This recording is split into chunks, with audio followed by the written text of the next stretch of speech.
আসসালামু আলাইকুম ওয়া রাহমাতুল্লাহ। সুপ্রিয় শিক্ষার্থীরা, আশা করি সবাই ভালো আছো। আজকের অনলাইন লাইভ ম্যাথ ক্লাসে সবাইকে স্বাগত। আমাদের দ্বিতীয় সেমিস্টারের সিলেবাসে যা কিছু ছিল আমরা শেষ করে দিয়েছি সব মোটামুটি। তোমরা তো বই আবারও রিভিশন করবে, বারবার ক্লাস 10-এ যাবে, রিভিশন করবে বারবার। অতএব ভেতরে যে খুঁটিনাটি থেকে যাবে সেটা আবার পরবর্তীতে কভার করতে পারবে। 9 হিসাবে আমাদের যতটুকু করা দরকার আমরা শেষ করেছি। এখন আমরা শুরু করেছি রিভাইজ। তো কালকের ভিডিও ক্লাসে, কালকে না, গত সোমবারের ভিডিও ক্লাসে চতুর্থ অধ্যায়ের উপর একটা সৃজনশীল করা হয়েছিল। আজকে আমরা পঞ্চম অধ্যায়ের উপরে সৃজনশীল প্র্যাকটিস করব, যে কয়টা সম্ভব হয়। সেক্ষেত্রে আমরা কি ফলো করব? আমরা প্রদত্ত শীট ফলো করব। একটা শীট দেওয়া ছিল তোমাদের, এটা তোমরা স্কুল থেকে পেয়েছো। ই কেয়ারেও দেওয়া আছে পঞ্চম অধ্যায়ের উপরে সৃজনশীল শীট। সেখানে 1 থেকে 5টা নমুনা সৃজনশীল ছিল, গুরুত্বপূর্ণ, আবার একটা নমুনা ছিল। তো এই শীটের সৃজনশীল প্র্যাকটিস করবে এবং শীট থেকে এখন তোমরা রিভাইজ স্বরূপ হোমওয়ার্ক করবে। এটা হোমওয়ার্ক লেখাই থাকবে, সামনের সপ্তাহ থেকে যে শিডিউল যাবে সেখানে হোমওয়ার্কটা লেখাই থাকবে। তো আমরা প্রথমে শুরু করতেছি পঞ্চম অধ্যায় থেকে 1 নাম্বার সৃজনশীল। রাতুল, বলো তো সৃজনশীল গুলো কোথায় আছে?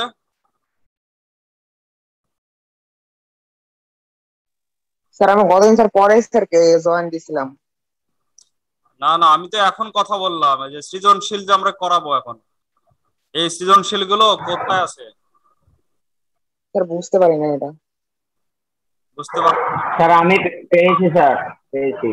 তুমি পেয়েছো? স্কুল থেকে একটা শীট দেওয়া হয়েছিল পঞ্চম অধ্যায়ের, যখন আমরা পঞ্চম অর্থনৈতিক অধ্যায়ে গুরুত্বপূর্ণ পেন্সিল। অনুসরণী করতেছিলাম তখন একটা শীট দেওয়া হয়েছিল। আবার স্যার আমি স্যার রাজশাহী যাইনি স্যার। আচ্ছা, আবার ই কেয়ার এর মধ্যে রাখা আছে। ই কেয়ার এ যদি ঢুকো সেখানে পাবে। এখন থেকে তোমরা ই কেয়ার এ আরো বেশি জিনিস পাওয়ার চেষ্টা পাবে আস্তে আস্তে। রুটিন টুটিন সবকিছু ওখানে দিয়ে দেওয়া হবে ইনশাল্লাহ। তো সেই প্রদত্ত শীট যেটা স্কুল থেকে পেয়েছো অথবা ই কেয়ার থেকে ডাউনলোড করে নিয়েছো, সেই শীটে 5টা সৃজনশীল ছিল নমুনা স্বরূপ, মোটামুটি ইম্পর্টেন্ট 5টা। আরো কিছু অঙ্ক হয়তো বা আছে। তো আমরা এই 5টা করলে অনেক কিছু শেখা হয়ে যাবে। তো সেই শীট থেকে 1 নাম্বার সৃজনশীল শুরু করছি আমি। 1 নাম্বার সৃজনশীল সবার কাছে যেহেতু শীট আছে, এই জন্য এখানে প্রশ্ন না লেখলেও মনে হয়, কিন্তু অনেকের কাছে আবার শীট মনে হয় ডাউনলোড দেয়নি অথবা সংগ্রহ করেনি। তো প্রথমে আমাদেরকে আগে অঙ্কটা তুলতে হবে। সবার কাছে শীট থাকলে কিন্তু অঙ্ক তুলতে হয় না। 1 নম্বরে বলা আছে, স্যার তোলা লাগবে না। তোলা লাগবে না? না স্যার। জি স্যার, তোলার দরকার নাই। 1 নম্বরে বলা আছে 2 অঙ্ক বিশিষ্ট একটি সংখ্যার অঙ্কদ্বয়ের সমষ্টি 7। 2 অঙ্ক বিশিষ্ট একটি সংখ্যার অঙ্কদ্বয়ের সমষ্টি কত? 7। 7। অঙ্কদ্বয় মানে কি?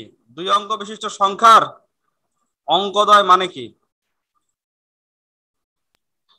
মানে দুইটা অঙ্ক। একক আর দশক সংখ্যার।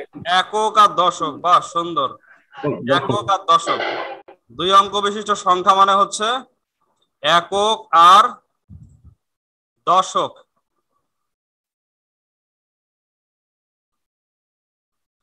বলা আছে অঙ্কদ্বয় স্থান বিনিময় করলে যে সংখ্যা পাওয়া যায়। তো অঙ্কদ্বয় স্থান বিনিময় করা মানে হচ্ছে একককে বানানো দশক আর দশককে বানানো হচ্ছে একক, তাই না? একককে দশক বানাতে হবে আর দশককে কি বানাতে হবে? একক বানাতে হবে। এটাকে বলা হয় অঙ্কদ্বয় স্থান বিনিময় করা।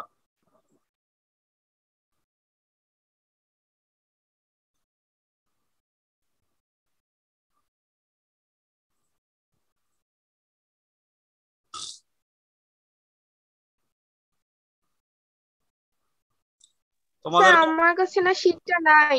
হ্যাঁ আমি জানি অনেকে এই কথা বলবে শীট নাই, তো একটু সবাই স্ক্রিনে শেয়ার করো। আমি এক্ষুনি তোমাদের সাথে কথা বলতে বলতে শীটটা নামিয়ে ফেললাম। দেখো ইকেআর এর সুবিধা দেখো আমার জন্য কত সুবিধা। তোমাদের সাথে কথা বলতে বলতে কিন্তু আমি শীট নামিয়ে ফেলেছি, দেখতে পাচ্ছ সবাই? জি স্যার। Yes sir. কোথা থেকে Yes, নামালাম? sir. এই যে ইকেআর থেকে নামালাম, এখানে নাম্বার দেখলে বুঝতে পারবে, লাস্টে 18 আছে, ডক 18, এটা ইকেআর থেকে আমি এক্ষুনি নামালাম। তাহলে কত সুবিধা এই ইকেআর যদি আমরা চালু করতে পারি, অনেক সুবিধা হবে। স্যার আমরাও কি ইকেআরে গেলে পেয়ে যাব? অবশ্যই পাবে, ইকেআরে গিয়ে সাবজেক্ট নোটের মধ্যে গেলে আমার সাবজেক্টে যাবে, তাহলে নোট পাবে, সব নোটই পাবে যত দিয়েছে এ পর্যন্ত। আচ্ছা আমি প্রশ্নটা আবার ওকে পড়ছি, স্যার। দেখো লেখা আছে 2 অঙ্ক বিশিষ্ট একটি সংখ্যার অঙ্কদ্বয়ের সমষ্টি হচ্ছে 7। অঙ্কদ্বয় স্থান বিনিময় করলে যে সংখ্যা পাওয়া যায় তা প্রদত্ত সংখ্যা থেকে 9 বেশি। অর্থাৎ একককে যদি দশক বানাই, দশককে যদি একক বানাই, তাহলে যে নতুন সংখ্যা পাওয়া যায় সেইটা আগের সংখ্যা যেটা প্রদত্ত সংখ্যা ছিল তার থেকে 9 বেশি। এটা দিয়ে আমাদেরকে সমীকরণ নির্ণয় করতে হবে। এখন আমরা আগে উদ্দীপক পড়েছি, এখন আমরা প্রশ্ন পড়ব। যদিও প্রশ্ন আগে পড়ে তারপরে উদ্দীপক পড়া যায়, যে প্রশ্ন অনুসারে উদ্দীপকে কি তথ্য আছে। কারণ আমার প্রশ্ন হচ্ছে চলক এক্স এর মাধ্যমে প্রদত্ত সংখ্যাটি ও স্থান বিনিময়কৃত সংখ্যাটি লেখো। কিসের মাধ্যমে লিখতে হবে? চলক এক্স এর এক্স এর মাধ্যমে। মাধ্যমে। তাহলে আমরা আমাদের সুবিধা মতো একক অথবা দশক যে কোনো একটা ধরে নিব। এখন বোর্ডে খেয়াল করো, আমি সমাধান করতেছি। আমরা ধরে নিব একককে ধরি, আমরা একক ধরি।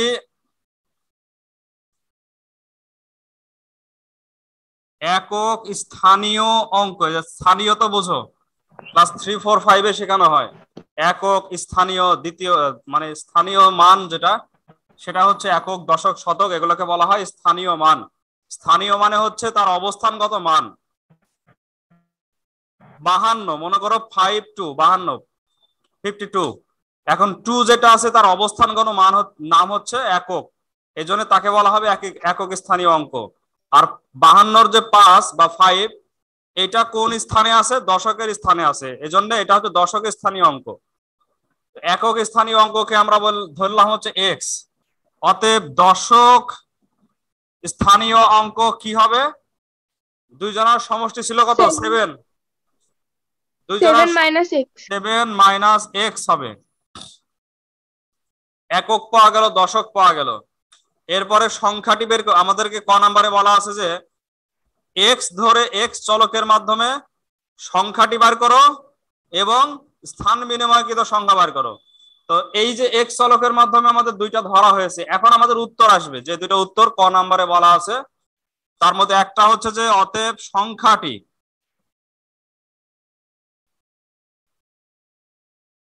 এটা যেটা আসবে একটা উত্তর। আর একটা হচ্ছে স্থান বিনিময়কৃত সংখ্যা, স্থান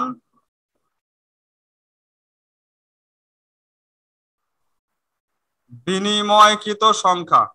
স্থান বিনিময় মানে তো বুঝতে পারতেছো যে একজন আরেকজনের জায়গায় বসে যাবে, একক যাবে দশকের জায়গায়, দশক যাবে এককের জায়গায়। তো নিয়ম হচ্ছে আমরা কিভাবে পড়ি? 52কে আমরা পড়ি 5, 10, 2, 52, মনে আছে?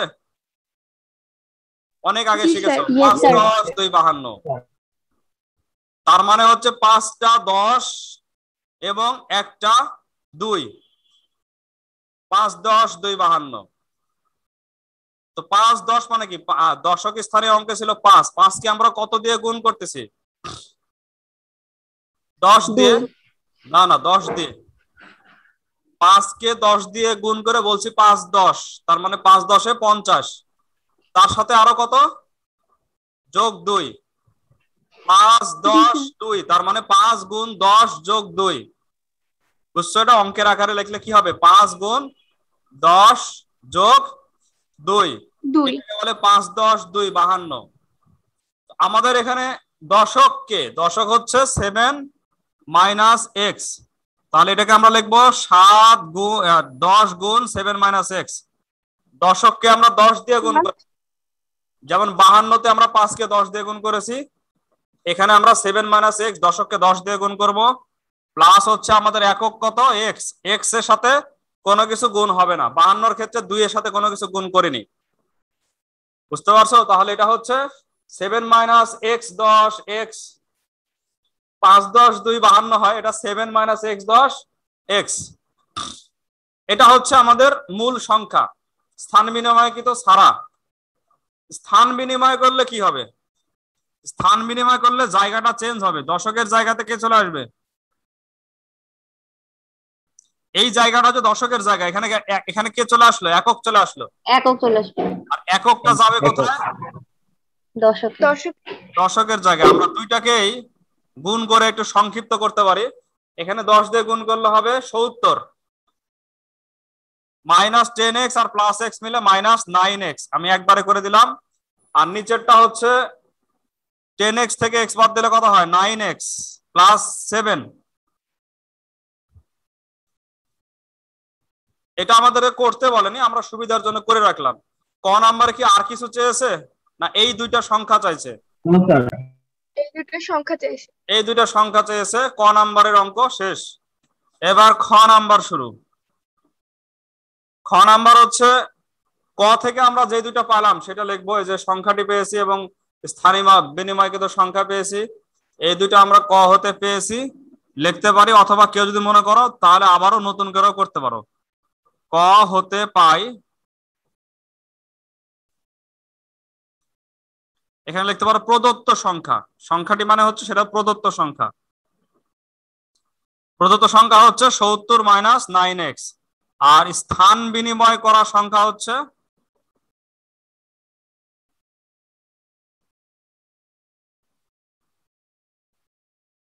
9x প্লাস 7, এটা হচ্ছে স্থান বিনিময়কৃত সংখ্যা প্রশ্ন মতে।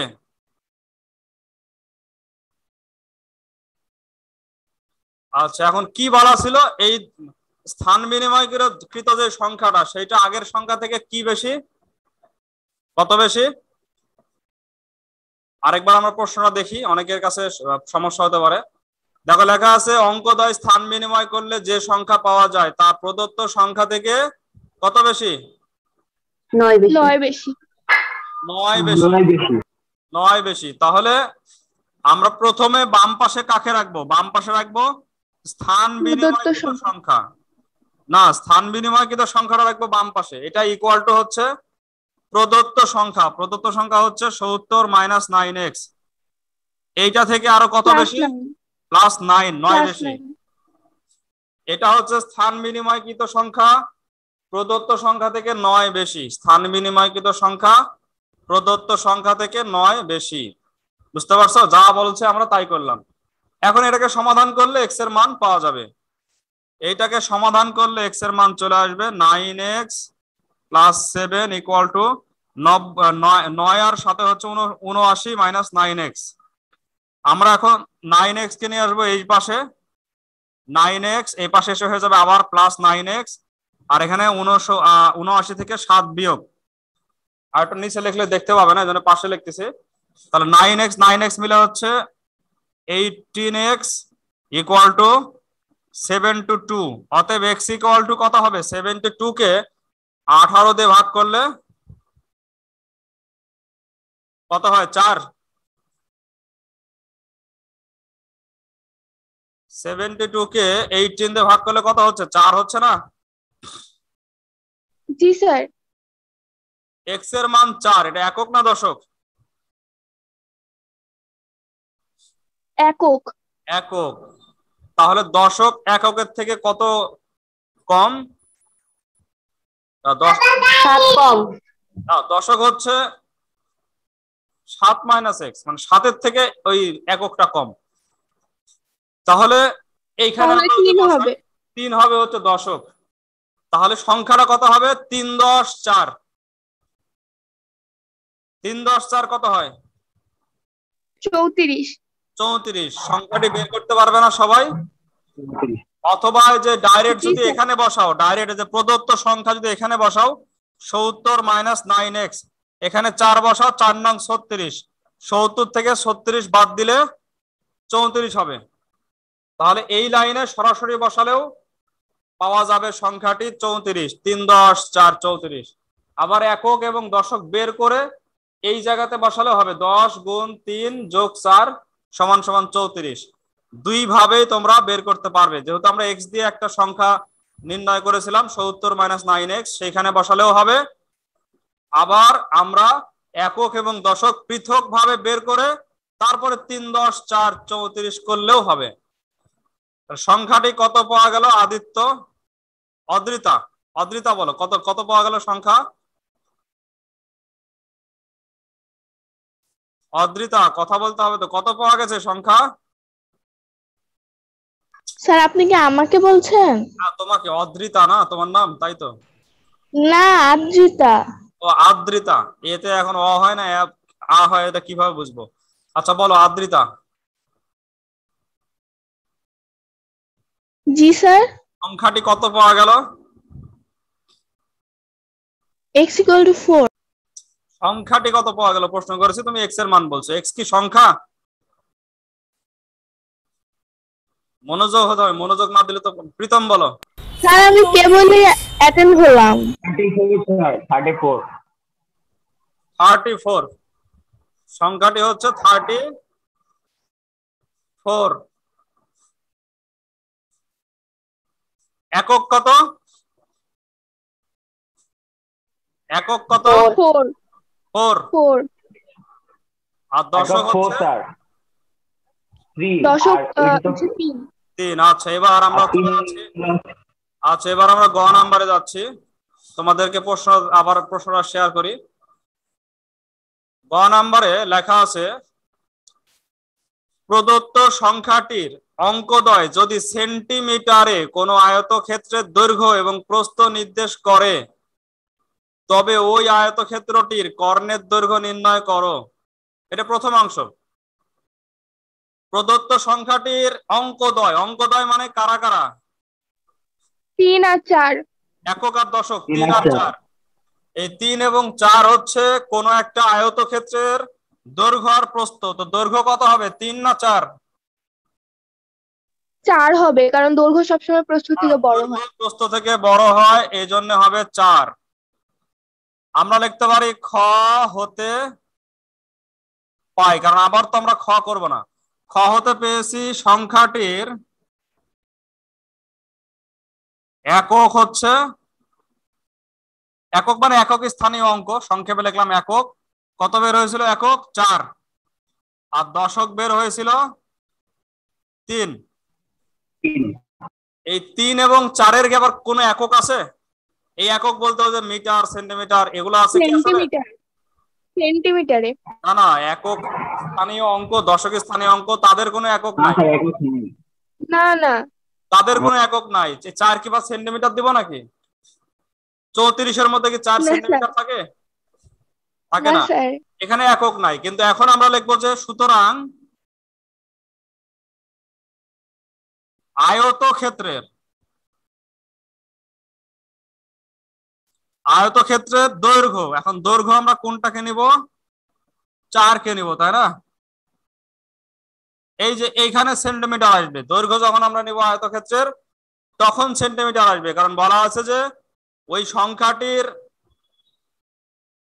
সংখ্যাটির অঙ্কদ্বয় কোন একটা আয়তক্ষেত্রের সেন্টিমিটারে কোন একটা আয়তক্ষেত্রের দৈর্ঘ্য প্রস্থ। এই জন্য সংখ্যাটা ছিল, একক ছিল 4, আয়তক্ষেত্রের দৈর্ঘ্যে এসে কি হয়ে গেল? 4 থাকলো নাকি 4 সেন্টিমিটার? সেন্টিমিটার। 4 4 সেন্টিমিটার। সেন্টিমিটার। এবং আয়তক্ষেত্রের প্রস্থ, প্রস্থ কত হবে? 3 সেন্টিমিটার। এরপরে কি চেয়েছিল? ওই আয়তক্ষেত্রের কর্ণের দৈর্ঘ্য, ওই আয়তক্ষেত্রের কর্ণের দৈর্ঘ্য। আবার খেয়াল করো প্রশ্ন, ওই আয়তক্ষেত্রটির কর্ণের দৈর্ঘ্য নির্ণয় করো। এটা হচ্ছে 16.2 তোমাদেরকে করা হয়েছে। তার শীটের একটা নোট, কি বলে, সূত্রের একটা শীট দেওয়া হয়েছে 16.2। সেখানে যত রকম চতুর্ভুজ আছে সবগুলো সূত্র লেখা আছে। আবার 16.2 এর উপরে সৃজনশীলের শীট দেওয়া আছে, এগুলো সব সংগ্রহ করে রাখবে। আমরা কিন্তু এখন শুধু এগুলোই প্র্যাকটিস করব, শীট গুলোই প্র্যাকটিস করব, কারণ এখন রিভাইজ চলছে। তো এখন প্রশ্ন হচ্ছে যে আয়তক্ষেত্রের কর্ণের দৈর্ঘ্যের সূত্র কি? মারিয়া বলো। মারিয়া। আচ্ছা, হাত তুলেছে মৌ, মৌ বলো। নামিরা হাত তুলেছে। রুট ওভার দৈর্ঘ্য স্কয়ার প্লাস প্রস্থ স্কয়ার। রুট ওভার দৈর্ঘ্য স্কয়ার প্লাস প্রস্থ স্কয়ার। গুড। নামিরাও পারবে আমি জানি। তাহলে অতএব আয়তক্ষেত্রের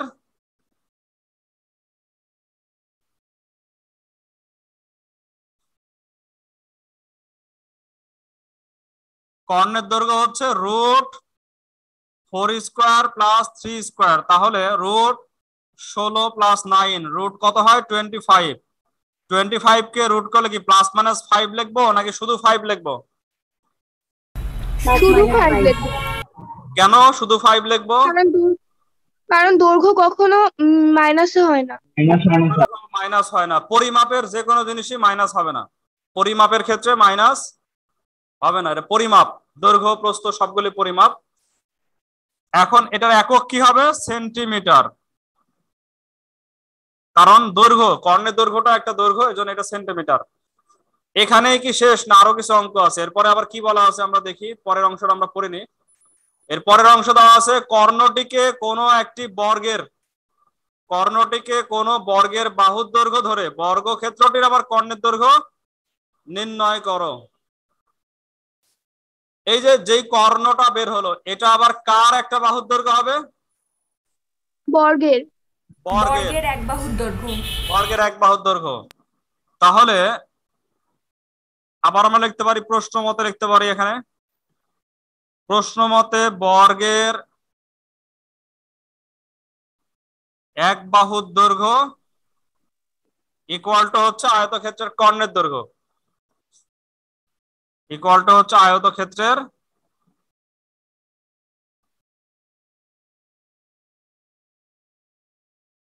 কর্ণের দৈর্ঘ্য, ইকুয়াল টু হচ্ছে 5 সেন্টিমিটার। তাহলে বর্গের এক বাহু পেয়েছি আমরা, এটাকে এও লিখতে পারো, এ ইকুয়াল টু হচ্ছে 5 সেন্টিমিটার। আচ্ছা, এবার নামিরা বলো। এর আগে নামিরা বলতে চলে, নামিরা বলো হচ্ছে বর্গের এক বাহু পাওয়া গেলে বর্গের কর্ণের দৈর্ঘ্যের সূত্র কি? Sir √2a। √2a। তবে অঙ্ক করার ক্ষেত্রে a √2 বললে ভালো হয়। অঙ্ক করার ক্ষেত্রে a √2 এটাকে আগে বললে ভালো হবে। তাহলে অতএব বর্গের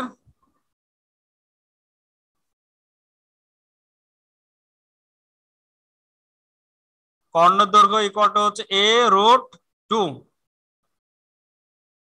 a √2। তাহলে এখান থেকে মান বসাও, এর মান হচ্ছে 5√2। এটাকে ক্যালকুলেটরে চাপলে যে মানটা আসবে সেই মান এখানে বসাতে হবে, কারণ যেহেতু এটা পরিমাপ, এখানে ক্যালকুলেটর থেকে মান বসাতে হবে। CA